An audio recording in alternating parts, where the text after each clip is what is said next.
यहाँ है आज की इन टच मिनिस्ट्रीज की भक्ति। आज के शास्त्र पठन का स्रोत है यशायाहू अध्याय 40 श्लोक 12 से 26। कौन है जिसने अपनी हथेली से महासागर को नापा है? किसने बित्ते से आकाश को नापा है? किसने पृथ्वी की धूल को मापकर उसकी गिनती की है तथा पर्वतों को कांटे से तथा पहाड़ियों को तौल से मापा है? किसने याहवेह के आत्मा को मार्ग बताया है अथवा याहवेह का सहायक होकर उन्हें ज्ञान सिखाया है?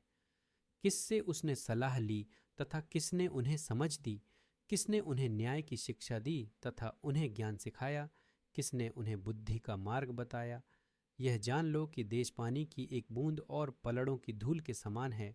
वह द्वीपों को धूल के कण समान उड़ा देते हैं। न तो लबानोन ईंधन के लिए पर्याप्त है और न ही होम बलि के लिए पशु है। उनके समक्ष पूरा देश उनके सामने कुछ नहीं है। उनके सामने वे शून्य समान हैं।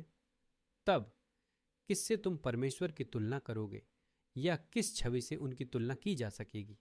जैसे मूर्ति को शिल्पकार रूप देता है, स्वर्णकार उस पर सोने की परत चढ़ा देता है तथा चांदी से उसके लिए कड़ियां गढ़ता है। कंगाल इतनी भेंट नहीं दे सकता, इसलिए वह अच्छा पेड़ चुने जो न सड़े। फिर एक योग्य शिल्पकार को ढूंढकर मूरत खुदवाकर स्थिर करता है ताकि यह हिल न सके। क्या तुम नहीं जानते? क्या तुमने सुना नहीं? क्या शुरू में ही तुम्हें नहीं बताया गया था? क्या पृथ्वी की नींव रखे जाने के समय से ही तुम यह समझ न सके थे? यह वह है जो पृथ्वी के घेरे के ऊपर आकाश में विराजमान है। पृथ्वी के निवासी तो टिड्डी के समान हैं। वह आकाश को मखमल के वस्त्र के समान फैला देते हैं।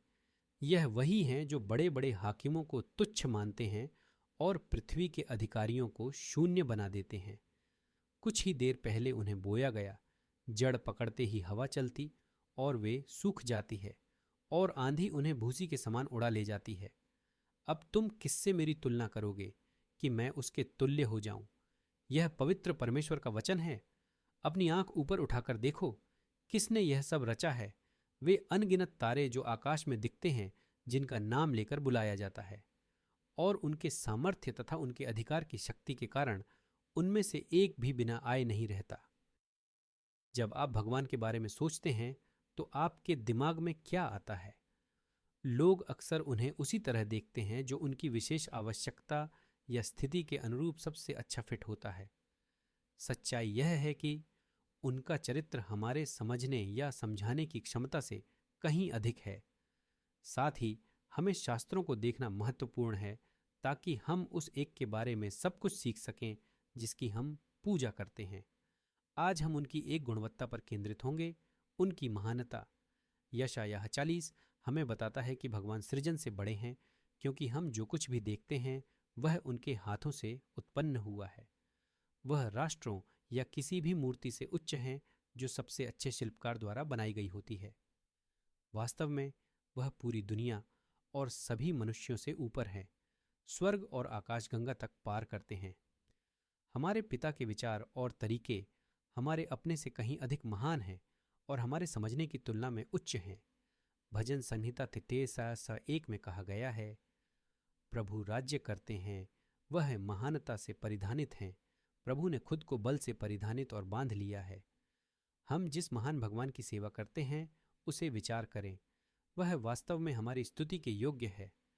जब हम उनकी महानता का एक छोटा सा हिस्सा भी समझते हैं तो हमारा प्रतिक्रिया विनम्र पूजा होनी चाहिए।